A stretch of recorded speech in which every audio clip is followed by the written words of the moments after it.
John chapter 11.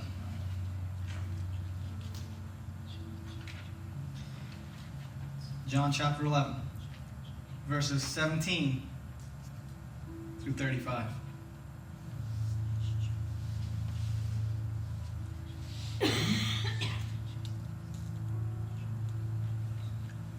John chapter 11, starting verse 17. On his arrival, Jesus found that Lazarus had already been in the tomb for 4 days. Now Bethany was less than 2 miles from Jerusalem, and many Jews had come to Martha and Mary to comfort them in the loss of their brother. When Martha heard that Jesus was coming, she went out to meet him, but Mary stayed at home. Lord, Martha said to Jesus, if you had been here, my brother would not have died.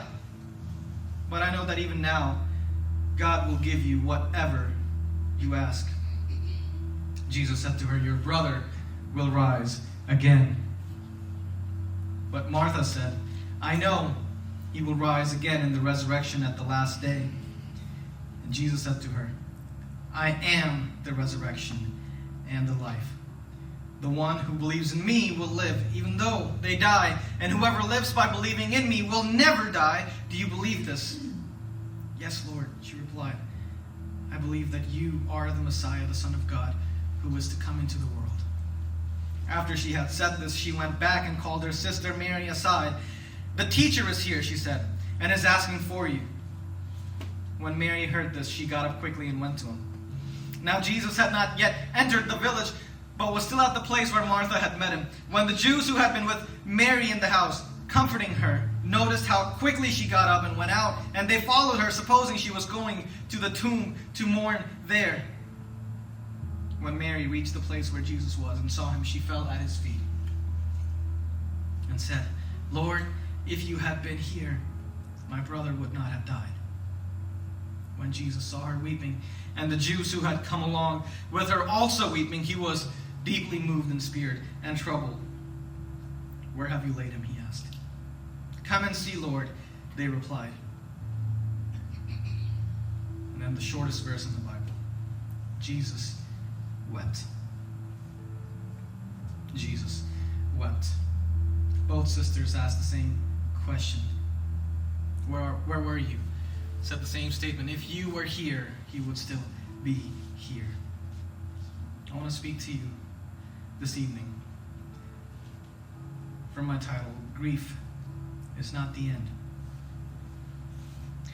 In Matthew chapter 5, verse 4, Jesus says, in the Sermon on the Mount, he says, Blessed are those who mourn, for they will be comforted. Blessed are those who mourn.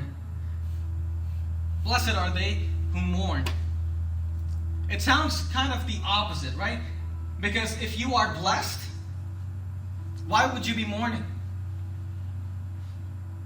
It sounds completely opposite to me. Because if you are mourning, you probably have lost a blessing that was in your life. It sounds opposite to me. But Jesus says, if you are mourning, you are blessed because you will be comforted. And we all know how the story ends. We have read the story many, many, many times. That Lazarus does not stay in the grave. That when Jesus commands, come out Lazarus, come out of the grave, Lazarus walks out. Which shows us that Jesus was not only the healer, but he was also the one who brings dead things back to life. And we all have testimonies. We all have stories. Some of us were away from him. Some of us were far from our Father. Some of us ran away from our Father. Our lives were empty. We had no hope. Our relationships were dead. Someone's faith was dead. Some of us had given up. But Jesus brought back life. He poured life back into our dead bones. He breathed life back into your marriage. He breathed life back into your relationships with your children, with your parents. When we thought it was the end. When we thought we can't come back from this, Jesus gave us life back. When Jesus commands life, death starts to shudder. The wind and the waves obey him. The sun, moon, and the stars obey him. There's no one who can not do what Jesus commanded them to do. Everything must obey the Creator of the world. And this Sunday, my focus is not going to be Lazarus. I'm not even focusing on the resurrection. I want to focus on the period of grief and the anxiety and the hopelessness and the fear that the sisters were facing. Because if I'm honest with you, and if you are honest with yourself, we would love to live in the victory of Easter morning. I would love to live every single day of my life as if it was Easter Sunday. If I could live in the victory and the celebration of Easter, the hope of Easter, the joy of Easter, I would love to live my life as if I was living in Resurrection Day. But if I'm being honest, I feel like most of my life, most of my days, I live like the days leading up to the resurrection. Because there was a very real time in the disciples of Jesus, in their lives, the people who were closest to Jesus, there was a very real time where they were so scared, where they did not know what was going to happen to them in the future, what was going to happen to their lives, that everything they had left behind to follow their Savior, to follow the Messiah, to follow their teacher, he now lays in the grave. All their hopes and dreams lay shattered. That was a very real time of grief for them, where they had no hope, where they questioned their own reality, where they wrestled with their faith. Because you can't get to the resurrection without going through the grave. And I wondered why Jesus chose to leave Lazarus in the grave for 4 days.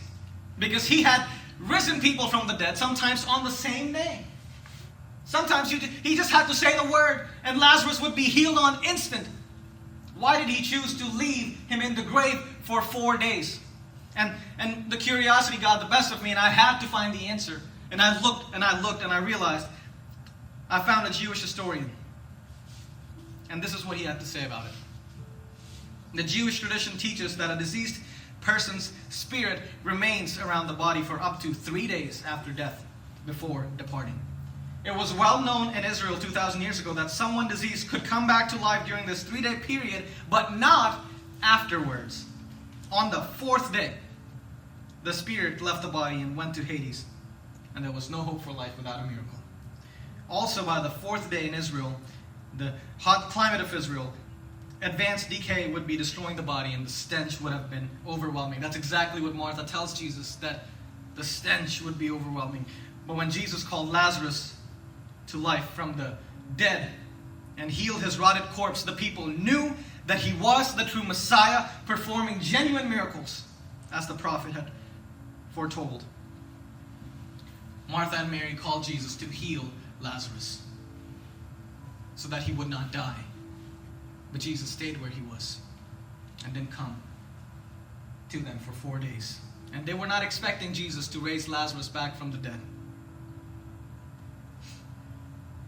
He had to let Lazarus die and let him remain there for 4 days so that there would be no doubt that Lazarus was dead.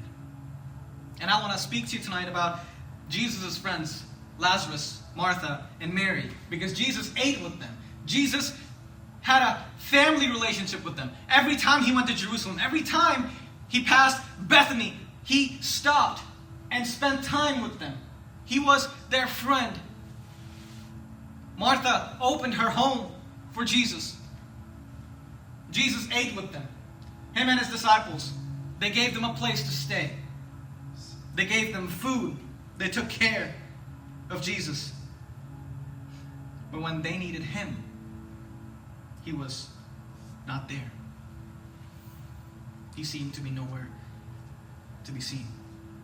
And my question for that is, why does God seem so silent when you need to hear him the most?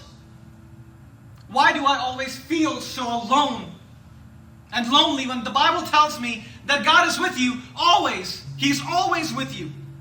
Sometimes and somehow he always feels so present when times are good, when I'm in the times of joy and happiness. I can almost feel his tangible presence. So much so that I sometimes think that I don't need him. But when I really need to hold on to him, as I grieve, he seems to be nowhere in sight. Mary and Martha were grieving the loss of their brother. I want to talk to you about grief Because grief is a very human emotion. When you love someone so deeply, you open the possibility of feeling grief. When you have more to love, you have more to lose. And I'm not trying to depress us this evening, but that is what sin has done to this world. Death was not a part of God's original creation. Death came into this world because of what we have done, because of our sin. And even though Jesus has defeated death, even though Jesus has conquered death, and even though death has no sting left anymore, even though death is defeated, the venom from the sting is gone. But the sting, it still hurts. And I don't care how strong your faith is. I don't care how bold you are. I don't care how strong your belief in God is. Don't tell a grieving man that his loved one is in a better place. Because sometimes that's the last thing they want to hear. Yes, they are in a better place. Yes, they are no longer hurting. They're no longer in pain. But I am still in pain. When they left, their pain is gone for them, but I am still in pain. Yeah, they might be in a better place, but I am now in the worst place. Many of you know my wife and I, Lauren and I, don't have children yet. And we did have to conquer a lot of things as late teens when we were in college, in our early 20s. Just a lot of struggle just to stay together and get married. And we conquered racism. We conquered people who didn't want us to be together. And we lost a lot of relationships along the way because people said, either you choose him, either you choose her, or you choose us. And we chose each other. And we lost a lot of people along the way, which I now realize those relationships, God didn't want us to have those relationships in the first place. They weren't supposed to be in our lives anyway. But even though they weren't supposed to be in our lives, and even though those weren't relationships that we needed, it still hurt. We always felt this emptiness, even though we were each other's 100%. We were always together. There was still this void. Because my family is on the other side of the world. They're in India. And there was always this feeling of emptiness, that our family was incomplete. And then God gave us a beautiful puppy. And his name is Bluey. And he filled our house, and he filled our lives. And he was our 24/7 companion. And our lives are not the typical lives. We don't have the same kind of lives. We chose a different kind of career where we have the freedom to work from home. And we go to our offices, and whenever we go anywhere, we took Bluey with us. Most people see their pets, most people see their dogs and their cats in the morning before they leave for work. And when they come back from work, a few hours every day, I saw that boy, I saw that dog every single day, every single hour of the day. It would take him everywhere. And what I preached 2 Sundays ago happened to me less than a week later. We were talking about tragedies, and tragedy did strike. And there was nothing I could have done to prepare myself for what was about to happen. It came out of nowhere, and I was robbed. And we lost our boy, Bluey. As a 3-year-old. He was only 3 years old. The doctors couldn't figure out what happened. They think it's something neurological. And his brain was firing pain signals. And he was completely fine Wednesday. He was completely fine Wednesday night. And then on Thursday he couldn't sleep because he was in so much pain. And then Friday he lost his sight. And he started having painful seizures. And we got the worst call of our lives on Saturday, where the doctor called us and said his little heart had stopped beating. And with that I thought, with his heart, mine stopped beating as well. And I'm so glad for our church family, because many of you were there with us, because I realized that if you guys weren't there, there was no way for Lauren and I to do what we had to do. We couldn't have buried him alone. And you guys came, and there's nothing more comforting than having a church family that says, we are there for you no matter what you're going through. We will be there for you. And yes, God gave us this happiness, and He gave us this bundle of joy and love And all he ever did was love us unconditionally, no matter how bad of a day we were having. No matter how bad of a day we were having, we would come home and instantly be in a better mood, because Bluey was there waiting for us. And he would jump on us and he would hug us and he would instantly put us in a better mood, because Bluey hated someone being sad. And that's the thing about family pets. See, people can disappoint you. People can hurt you. People can stab you in the back. People will go out of their way sometimes to hurt you. But never your family pet. Because all they ever do is hug you and kiss you and tell you that everything is going to be okay. That everything is okay. I'm still here. What are you worried about? What is there to be sad about? I am here. They don't ask for anything in return. They don't expect anything from you. They don't care how much money you make. They don't care where you stand on the social ladder in society. They don't care if you are a winner. They don't care if you are a loser. They don't. The whole point of their existence is you, is to love you, is to comfort you. And that's what he did to the end of his life. He was in so much pain, but he saw how scared we were, and he was trying to comfort us. And I believe that they are God's creation that still have the purest hearts and nothing but love in their hearts. And I realized that I knew that he was not going to live forever. I knew that at one point he would leave us, but 3 years, just 3 years, it would not hurt this bad if he had lived a full life. If he would have left me in his old age, I would still be able to handle it. But what hurts more is that his life was cut down so short. I think I hurt for him more than I hurt for myself, because he had so much love to give. He had so much life to live. He was so full of life. He had so much to offer. And he was taken from me. And I know you didn't come to church this evening to hear about a dog. But that's all I got this Sunday. That is all I have. I didn't have a word to say until Friday evening. I usually like to be prepared by Thursdays, but I couldn't even start. I had nothing to say. I couldn't pick up my pen. I couldn't pick up my Bible. I couldn't go before God. And someone might say, "Oh, preacher, you're supposed to have faith. You preach to us and you tell us what to do. You tell us what to do about your faith. How can you doubt?" Because I'm human too. Because he wasn't a dog to me. I raised him. I disciplined him. I spoiled him. He was my baby, and I realize I am a preacher and I have a responsibility. Life goes on, even if I didn't want it to. And I was raised in a British boarding school. It was almost like a military school, and they taught us there that real men keep their tears in. They don't cry in public. That's a teaching I realize every day that that's a lie. It's false.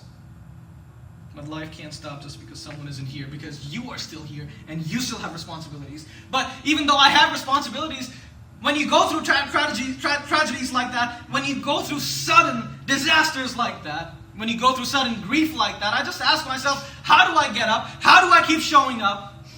The helplessness that I felt from going from hospital to hospital, leaving with more questions than answers. I spared no expense. I was willing to do whatever it takes. But I was not the one in control. Have you ever felt helpless in your situations? Have you ever felt that there's nothing you can do, that you are completely out of control? Ask Martha how she felt. Ask Martha, how did she feel when Jesus, he was only 2 days away. She knew how far he was. She sent people to him, and she knew that Jesus could have been here 2 days and Lazarus was still alive. He could have been there. And that's why when she sent the messengers to Jesus, she didn't say, "Jesus, the brother that I love, Lazarus, my brother whom I love dearly, is sick and he's about to die. Come home. Come here and fix him." She didn't say that. She said, "The man that you love, the one that you love is sick. I know I love him, but I know that you love him too. But he still chose to delay. It hurts that he didn't come when he was needed. And it hurts more to think that maybe he didn't care. How many of you have prayed for God to fix something in your life? How many of us have begged God to fix something in our life? Saying, God, please fix this. I can't control this. Fix my marriage. Fix my life. Fix my mind. I'm going crazy. Come and heal my sick child. God, come and heal my sick body. Come and heal my anxiety. I'm tired of living in this depression. Save me from bankruptcy. Save me. Save my business. Help me keep this income. And when you run out of options, after you have done everything that you could have done, after you prayed and begged him, and you did your part, and you cry out to God, and you still see your hope slipping away, don't tell me it doesn't hurt. The helplessness that Martha felt. I know that some of us have felt at some point in our lives. The helplessness that I felt a week ago. My baby was hurting, and all I could do was watch. I couldn't help his pain. I couldn't help him get better. I couldn't help him feel better. I have never felt more of a failure in my life than those few days. Even though everything that was happening was outside my control. I saw him hurting, and I couldn't do anything. And the Bible tells me when I feel weak, he is strong. And I asked him, I begged, I have never prayed so hard in my life. And I said, Father, please fix him. And he did not. And in these moments of tragedy, this is where everything we believe in can shatter right before your eyes. One of my favorite Christian authors, C.S. Lewis, when he lost his wife to cancer, after losing his mother to cancer, after losing his father to cancer, and after losing his wife to cancer, just 2 years after he married her, questioned the goodness of God. He said, I don't doubt that God exists. I don't doubt that God is real. But if he is real, I don't know if he is all good. Because what good can come out of this? What good can come out of someone suffering needlessly when they didn't do anything to deserve it? What good comes out of someone that I love being snatched away from me? No reason was given for the loss. Why did it end? No reason was given. Why did it fail? No reason was given. Why did it not work out? Why did this happen to me? Because now I have to live without him. Everywhere I go, my eyes keep looking for him. My eyes keep searching for him. My ears keep listening for the sound. In my mind's eye, I see him jumping on me, but I can't feel him. I see emptiness. I see fragments of him all around the house. I find his hair, and I break down. And that is what grief is like. You can go half a day without thinking about it. But then you see something that reminds you of them, of what you used to have. And it then bursts, and you are underwater again. C.S. Lewis said, when you are happy, so happy, that you have no sense of needing him, and you turn to him with gratitude and praise, and you will be welcomed with open arms. But go to him when your need is desperate, when all other help is vain. And what do you find? A door slammed in your face, and a sound of bolting and double bolting on the inside. And after that, silence. I know you felt that too. I'm not the only one who's lost loved ones. I know you have felt that too.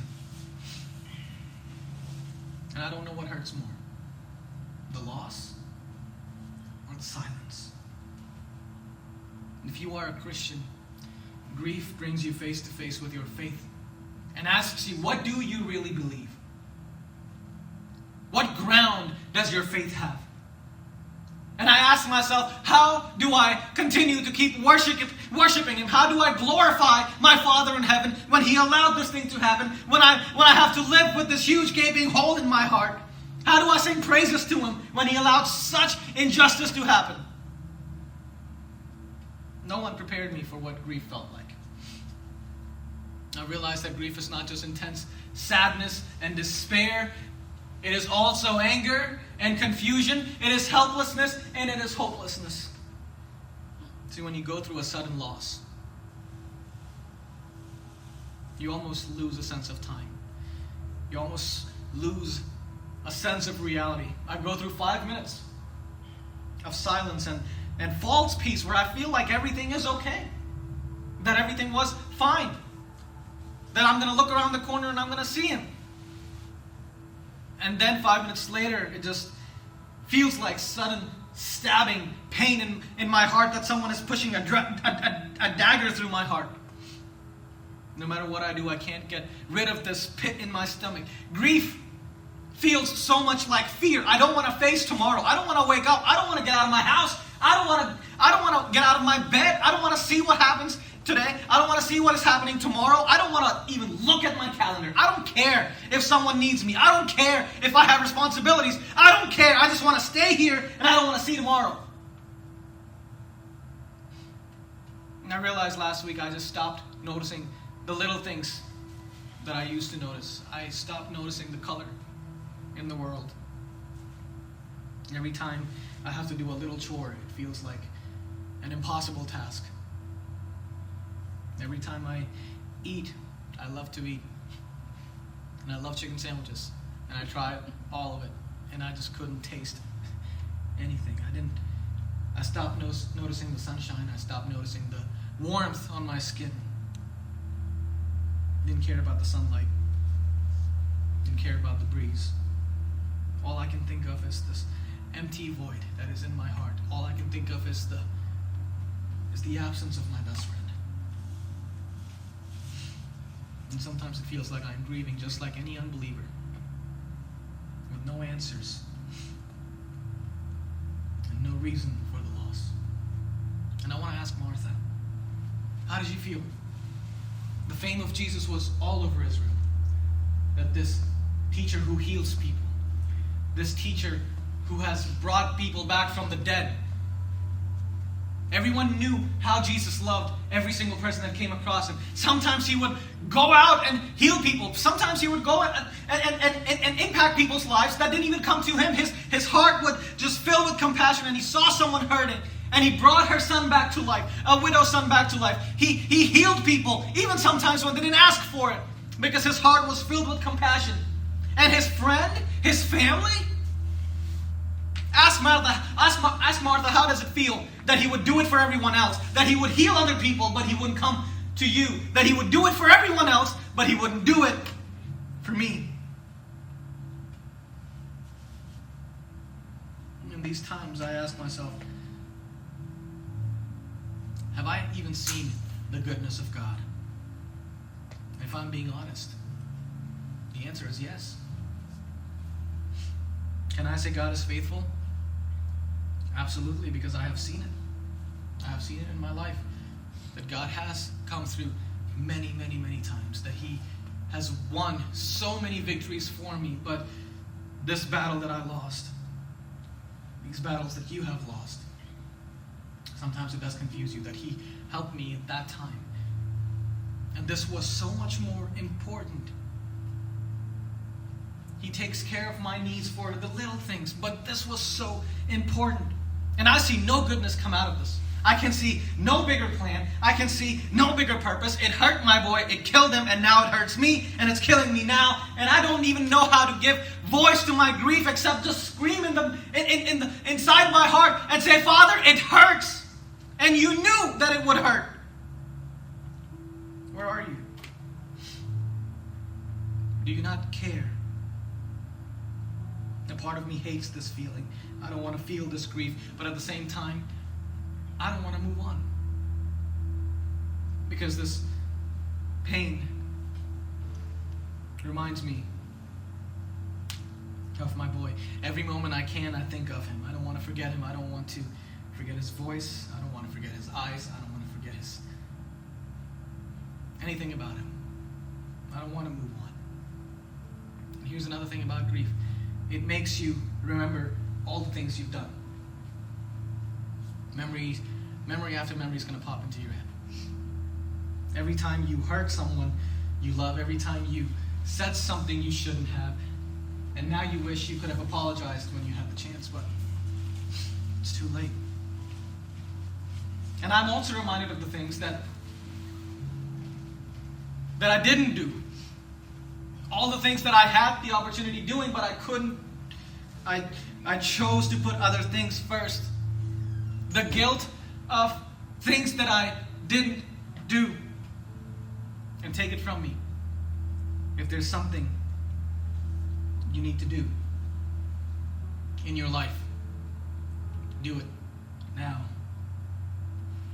If you need to apologize, do it now. If you need to mend a relationship, do it now. If you need to forgive, do it now. If you want to give your life to Jesus, if you want to give your life to God, do it now. Because you might not get another opportunity, and the guilt will haunt you forever that you had the opportunity and you did nothing about it. The Bible says there's a time to weep, and a time to laugh, a time to mourn, and a time to dance. And there are times where grieving and mourning is the only appropriate thing to do, is the only holy thing to do. And I have seen people avoid it. I have seen people run away from it, shy from it. If you don't process it, if you avoid grief, it will most definitely result in some other calamity in your heart. Because grief does two things. It can either lead you away from your Father, or it can bring you closer to your Father. And I will be honest, confusion and questions had me going in the wrong direction. I didn't want anything to do with God for a few days. I didn't want anything to do with my Bible. I didn't want anything to do with anything relating to God. It is a battle. Because in your moments of grief, the enemy is working extra hard. Because he knows that is when you are vulnerable to break your faith. How many people have you seen that when they are faced with grief, they try everything else in the world to numb their pain? They turn to alcohol to numb their faith so that they don't have to think about what just happened. So that they don't have to think about the pain that is in their hearts. They will try everything, every source in this world to numb and to not think about it. They will try everything that this world has to offer as a remedy to fix their pain, which only hurts them further. And that temptation to run away from God is never more strong than in your moments of grief. Because at that point you are vulnerable. And the enemy uses it to his advantage. And many believers have fallen in those moments. And I can question and complain all day long. I can scream at God because I know that He can understand our emotions, that He understands what you are going through, and He can handle your real raw emotions. And I can complain and grumble all day long and say, you didn't do this, and you could have done this. You didn't come through. You didn't do this for me. And then I sit in quiet for a little bit, have some time to think clearly, and then I realize that He doesn't work for me. I work for Him. He doesn't answer to me. I answer to Him. Even in loss, He is still the Master. Even in pain, He still deserves my worship. And every time I feel like God has wronged me in some way, I start thinking of Jesus. I start thinking of our Savior. How much did it hurt the Father to see the only innocent one who ever lived? How much does it hurt to see the Lamb of God nailed to a cross for my sin? How much did it hurt the Father to see His Son suffering needless pain, to suffer needless torture for my sake, humiliation for my sake, shame for my sake?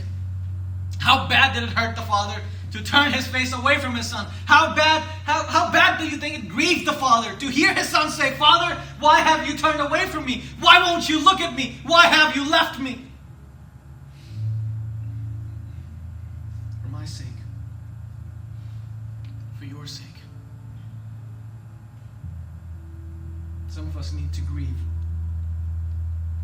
over our own sin, because it was you and me that put Jesus on the cross.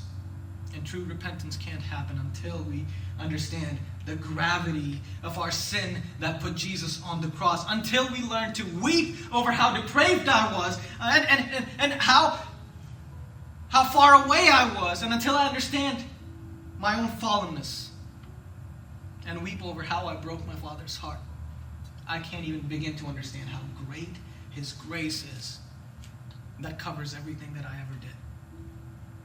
Some of us have grieved, and some of us have accepted grace, but have not grieved over our sin. The cross is the ultimate symbol of grief, and it is also the ultimate symbol of victory. And the last thing I want to tell us this evening is Jesus understands your pain.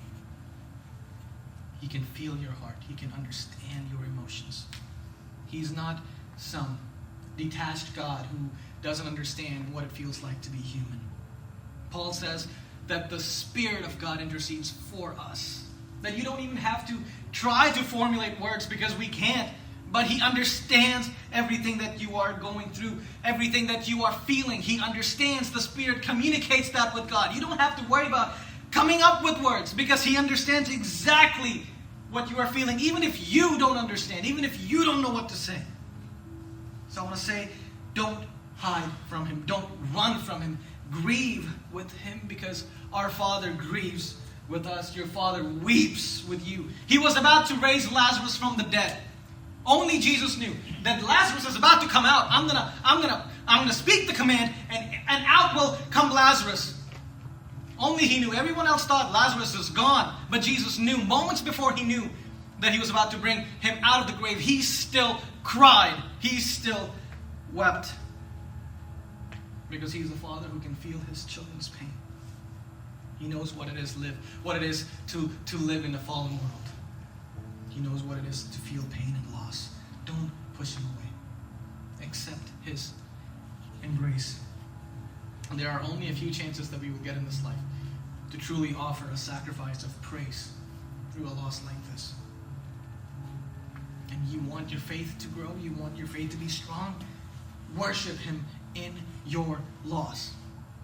I want to challenge you to bow down and worship Him, because the enemy wants to use your grief to work against your faith. How about we turn it around on Him? I want to say, you still cry, you let your tears flow, but you still kneel and you bow down and you still worship Him and you still sing praises to Him. Even when you don't want to, even if you don't feel like it, let's still worship Him, and then see how proud your Father will be in heaven. And then see if you don't feel His healing touch, and if you don't feel His presence. Is He still the God of miracles when He allows tragedies to happen? Let's find out. Just because He didn't stop something from happening doesn't mean He is not in control. And Jesus said, unless a grain of wheat falls to the ground and dies, it produces no fruit. But when it dies, it will produce much fruit. And I want to tell you that your grief will bring you reward. And I was questioning my wife. I said, would it be better if we never had Bluey? Would it be better if we never saw him? If we never met him? So that we wouldn't be going through this pain? Then I realized, no, I would do it all over again. Even if it was just 3 years. Even if it made no sense. I would do it all over again. And now I realize that I thank God for giving me the chance to take care of him. And I believe that time helps, and you won't feel the same intensity of pain every single day. You won't be hurting the same weeks and months and years from now. Their absence will always hurt. Their absence will always hurt. But then you start to remember them. The happy memories, and you will remember them with a smile on your face. And I know that you have lost people, those who have gone before you, those who left before you. And I know that we wish that I wish I could see them one more time. I wish that I could have one more conversation. I wish I could just kiss them one more time. I wish I could just hug them one more time. I want you to know that you will see them again. And you will have an eternity to hug them. You will have an eternity to chat with them. But right now, as we live without them, it's not like they don't see us. Because my favorite chapter in the Bible is Hebrews chapter 11, where the author of Hebrews says that all of us who have gone before us, your grandmother who was so devoted to God, your grandfather, your father, your mother, all of us who gave their lives to Jesus, they are all awaiting and watching us and urging us on and encouraging us to finish well. My wife was a track star in high school. And one of the races she ran was a relay race.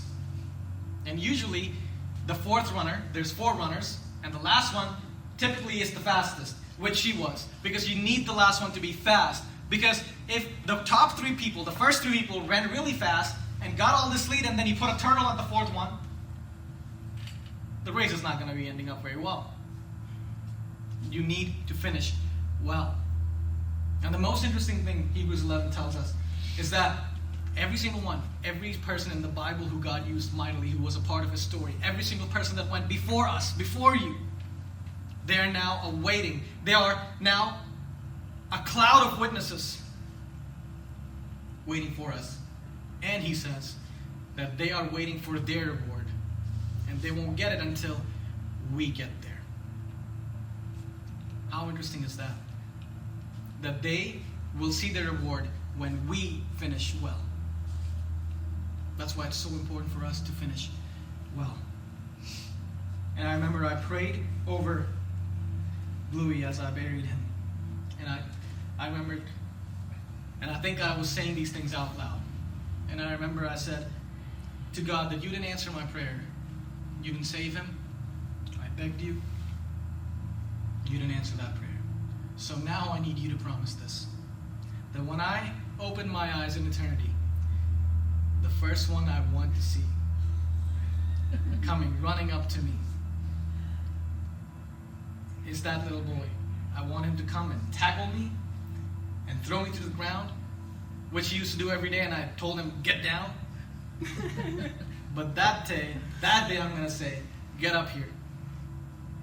Just tackle me, give me a concussion, I don't care. And now I don't have the answers. I don't know if animals make it to heaven. Some theologians say they do, others disagree. But I choose to believe that someone who loved you so deeply, God will allow me to see him again. And I know it's going to be a long life without those who have gone before us that we loved. And we have to go on living without them until we make it to the other side.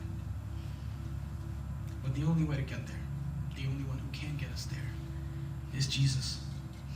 And if you grieve without him, your faith will only suffer. But if you grieve with him, I promise that he will share your burden. The Bible calls him the God of all comfort. Yeah, it might feel like you can't make it through this. But the Holy Spirit is called the Comforter. And he lives in every believer. He lives in all of us. He is your comfort. I want to say, don't push him away. In your weakness, he really is strong. And this is the moment when he will show you how strong he is. Just trust in him. Take one day at a time. Grieve. Yes, grieve. But we don't grieve like the ones who have no hope. Our hope is in Jesus. And I promise that Jesus will not disappoint. Let's stand.